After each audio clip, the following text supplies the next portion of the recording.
Hey YouTube, and hello Tony Khan. Do you know how hard it is to make a top 5 list for YouTube when you have great wrestling and characters shown on TV?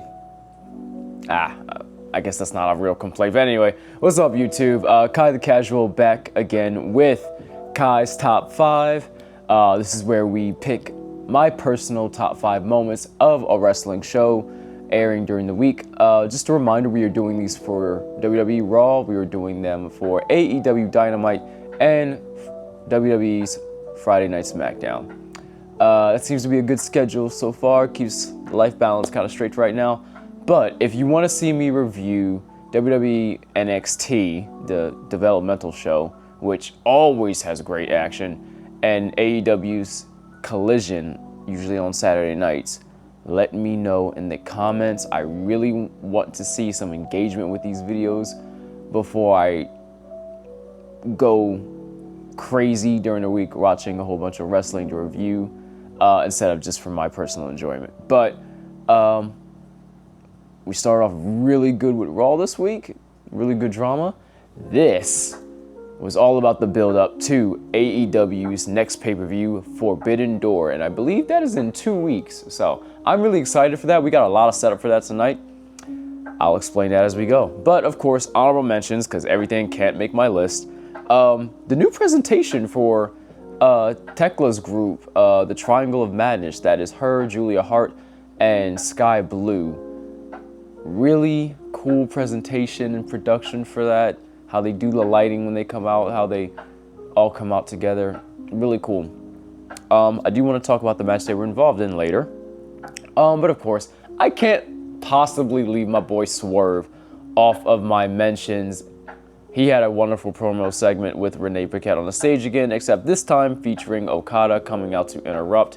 And he's pretty much the one standing tall at the end, holding the title, pushing Okada down, said, nope, doesn't matter what kind of potential injuries I got going on, I'm on you. So, really excited for that match at Forbidden Door. Let's move on to our number 5. And every good show starts off with one of your hottest feuds with MJF and Hangman Adam Page going mic to mic. And of course, we already know MJF is just a wonderful heel on the mic. You know, just expressing how, you know, he's AEW's antagonist and Hangman Adam Page is the main character, the protagonist. But he lets him know that you're not perfect, and I'm just, you know, I'm just honest about who I am. You have a bunch of faults too. He points out his alcoholism, his depression. He tries to once again goad him into giving him a title shot without him using his Casino Gauntlet contract.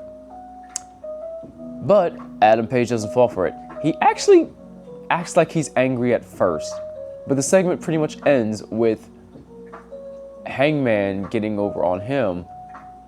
MJF gets enraged from being called a coward. He's done with this. He executes his contract right then and there, hopefully for the main event. But for Forbidden Door. So we got that match locked in. It's coming up. My only thoughts with this. These contracts aren't Money in the Bank briefcase contracts. I thought they were executed, not cashed in, like whenever, which is why you would think MJF wanted to save it. So will we see Athena cash in hers? Or is that just something that they used to announce that ahead of time? I don't know. I still would like some improvements on that stuff. Just small. We don't criticize too much on these videos, but I wanted to touch on that. Yep, so match is locked in. Let's move on to number 4. We have the first match of the night. Was very decent. I love watching Speedball Mike Bailey and Kevin Knight do great work against Jon Moxley. Jon Moxley is a decent dude to, you know, get your offense over on, while he's also, you know, kind of just a dude who's like, he's kind of the standard bearer in a way, even though he's a bad guy, but like he's like the measuring stick of AEW in a way, at least right now. But it was a good match. But my moment is the match and the post-match. The post-match happens when Darby Allin comes out holding the body bag that he last week put Wheeler Yuta in after he kidnapped him after the match with Speedball versus, almost called him Dean Ambrose, Jon Moxley. Oh man, I still gotta, you know, these people coming from WWE to AEW, and I gotta memorize new names and all that stuff. But anyway, he brings out the body bag, and then, you know, he starts tearing up the Death Riders. He puts Yuta in the body bag, but then Claudio Castagnoli, who wasn't out there earlier, he comes out, beats him down, puts him in the body bag, slams him while he's in the body bag, and they're about to do the, you know, Pillmanization with the chair thing, when Will Ospreay comes back. And this was surprising for those who haven't been keeping up. It's surprising because I'm not sure how real or kayfabe it is, but he's been dealing with herniated discs in his neck. So I don't know how real or not real that is, but prayers out to him. Because the Billy Goat, the Bruv, the aerial assassin, challenged the Death Riders to a lights out steel cage match at Forbidden Door with himself, Darby Allin. And when we find out later on in the night, this is the match that Hiroshi Tanahashi, the ace of New Japan Pro Wrestling, will be involved in. We also get the Golden Lovers revealed later on in the evening to be a part of this match. So we got Kenny Omega and Kota Ibushi joining the match as well. Love it for them. The Death Riders also, we get their team revealed too. We have Jon Moxley, Claudio Castagnoli, Wheeler Yuta, and Gabe Kidd. But they're also seen talking to the Young Bucks? I don't know, I might have gotten that wrong. Maybe Claudio or Wheeler's is stepping aside to let Gabe Kidd get involved. The mercenary, and that's good that they have him involved as well. You know, he was there with the Death Riders' involvement at All In this past, when was that, July? Yeah. So I'm hoping the good guys go over in that match in Forbidden Door.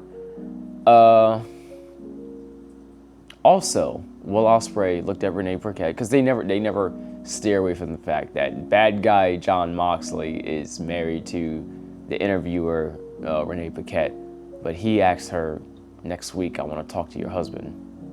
So we'll see what happens. He's probably still ticked off about getting Pillmanized at All In. Maybe he wants a one-on-one match with Jon at some point. So let's move on. That was a lot. There's so much that happened during the show, though. It's hard to condense it into just 5 moments. A lot of things happened on the show that I will not give justice to, but hey, that's just how the story goes. We only have a limited amount of time here for our number 3 and an excellent showing of the AEW Women's Division. We have a trios match featuring, I just want to get everybody right, so I won't look down at my notes, excuse me. 2 people from the Triangle of Madness. We get Tekla and Sky Blue, and the TBS champion of Mercedes Moné, featuring Julia Hart on the outside, by the way, from the Triangle of Madness, versus the good guys of Alex Windsor, Queen Aminata, and Willow Nightingale. All-star involvement with everybody involved.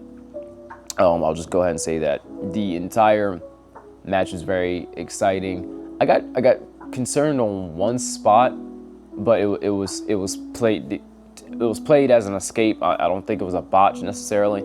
This was much better than the match for the ladies last week, so I really love to see this. We also have Athena and Toni Storm in the stands, sitting in their own private areas, watching all this along, you know, selling the action as well for, you know, the good guys and the bad guys. That was really cool to see. But of course, the match ends. Alex Windsor gets the pin for her team, but everything breaks down when Athena and Toni Storm start brawling in the stands, and all the ladies down below also start brawling. Everyone brawls to the backstage that's down in the ring area, except for Alex Windsor and Mercedes Moné, who are going to be involved in a fatal four-way for the TBS title at Forbidden Door. And Toni Storm and Athena come down, brawling from the stands through the stage area into the ring. Good guys eventually get back on top and defend, and then they challenge them for a tag team match in Glasgow, Scotland, coming soon. So that'll be AEW's debut in Scotland. European crowds are really good for pro wrestling as far as the energy they deliver. So I'm really excited to see that when it airs. Yeah, stay tuned for that, guys. What else is going on? If you love one of the 3 TLC tag teams of Edge and Kristen, you're gonna like this next segment. My number 2 moment was actually a goofy moment that turned serious.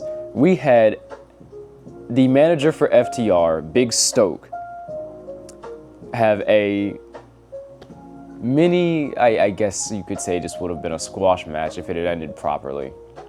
Match with Big Stoke. And good grief, this was just good fun. You know, they're making fun of him in the crowd. Adam Copeland grabs a mic and talks to the crowd, and it's just good fun. I'm looking for the words to describe certain moments, but yeah, certain things aren't PG-13. You know, it's hard to, stay PG-13 with Toni Storm already, so, this had a couple of moments with some things that Big Stoke lacks and he can't get, or whatever.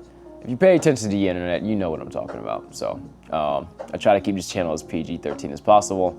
But moving on, it was just funny seeing Big Stoke try to attempt a spear, bouncing off of Adam Copeland, and him pretty much just torturing Big Stoke until FTR come out. This is when we get serious. Now there's a restraining order against Adam Copeland where he can't touch them, otherwise his I guess his opportunity to face them goes away. I wasn't entirely clear on the stakes these last couple of weeks, so excuse me for that.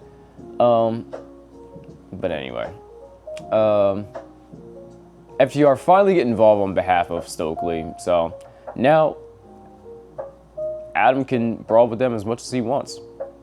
But they get on top of him after Big Stoke blows some dust into his face, and they start to beat him down.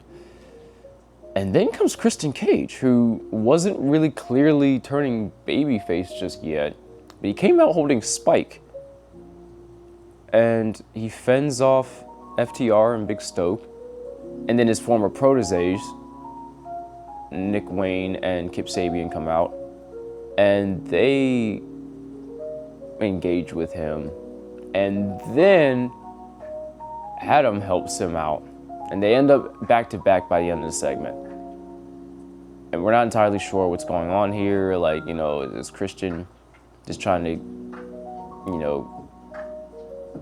deal with FTR and deal with his former patriarchy stablemates?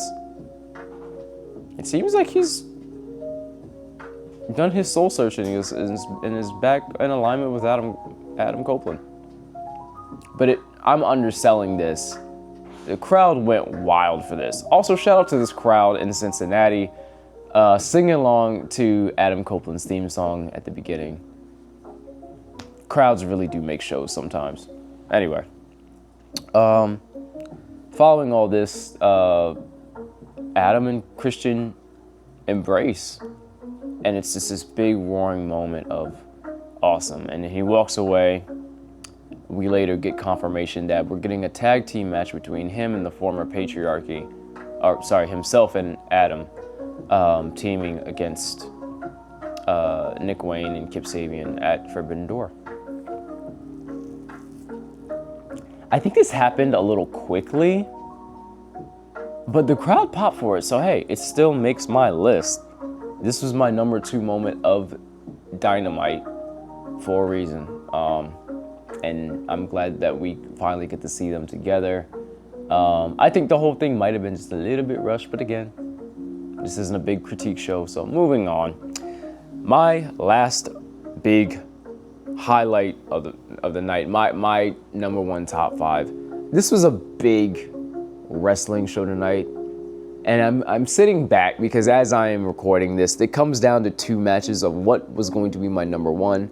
And AEW does really good with multi-man matches. You know, they're good ways to show off talent while also protecting talent. You know, there's, you know, less risk, less ring time, for each person that gets involved. Anyway, there was an 8-man tag match. And for the main event, the Ops were back from All In at last. After Samoa Joe got Pillmanized. Now, in real life, that was because he was filming for what's the video game, the show on Peacock? It'll come to me, sorry. But he was recording for that show, and he's back on AEW TV. And word was he had an ankle injury on the show. So I was like, uh-oh. We went from kayfabe injury to real injury. Is he going to be back on TV? But no, Joe's back on TV. We also got a interesting commercial signal where it was like a bat signal in the air that said H, so Hook should be on his way back as well to the group. But getting back to the moment, that was the main event. They were fighting La Faction Ingronable. Oh, I aced it. I got it the first try. Which I do not want to undersell it. It was a great match.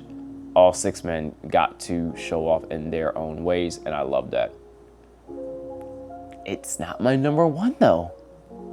My number 1 is the 8-man tag match of Tomohiro Ishii, Hologram, Brody King, I'll get to the 4th man in a second, versus the bad guys of Kyle Fletcher and Josh Alexander from the Don Callis family, and the jobbers of the Young Bucks, but not known as Matt and Nick Jackson. No, they came out as Slick Nick and Mr. Replay, or Mr. Instant Replay. And the Young Bucks have been selling this whole thing as jobbers, not having their entrances right, not being announced properly. They actually assault Justin Roberts for this later.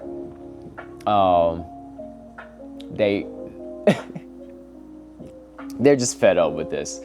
But if you know anything about the Young Bucks' history, Mr. Instant Replay was something that one of them used to do where he would just repeat a moment sometimes. And then, what was the guy? Oh, and Nick was, of course, Slick Nick. Good grief. I'm sorry, I'm having trouble putting my words together because I'm just replaying the comedic moments with the Bucks since All In to now.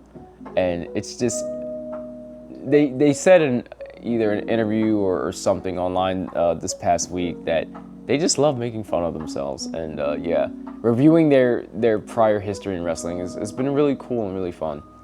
Anyway, so those were the 4 men on the bad guy side, but Kyle Fletcher last week had challenged someone from New Japan, send me your pound for pound best. And his challenge was answered by, for the good guys joining them, Hiromu Takahashi. And if you don't know anything about that guy from New Japan, go look at his highlights, go find a match. He is a awesome IWGP Junior Heavyweight Champion. I think he's a 2-time champion. I gotta look at the belt records. Shout out to Belt Records on Instagram. But yeah, great fun match, great action. It was a difference in action for me why this made my number 1 versus the main event. With Takahashi getting the win for his team. And also, this confirmed that he will be challenging Kyle Fletcher at Forbidden Door for the TNT title. So, like I said, tonight was all about setting up matches for Forbidden Door. I am very excited to watch that pay-per-view. Let me know what your top 5 moments of tonight's Dynamite was. And also, still looking for feedback on this format. My presentation skills aside, we're still new to this. Yeah. Gotta love some pro wrestling, man. Got to love pro wrestling. And speaking of which, I love you. Enjoy pro wrestling. And for the love of pro wrestling, guys, you know the drill. Keep it casual. See you soon.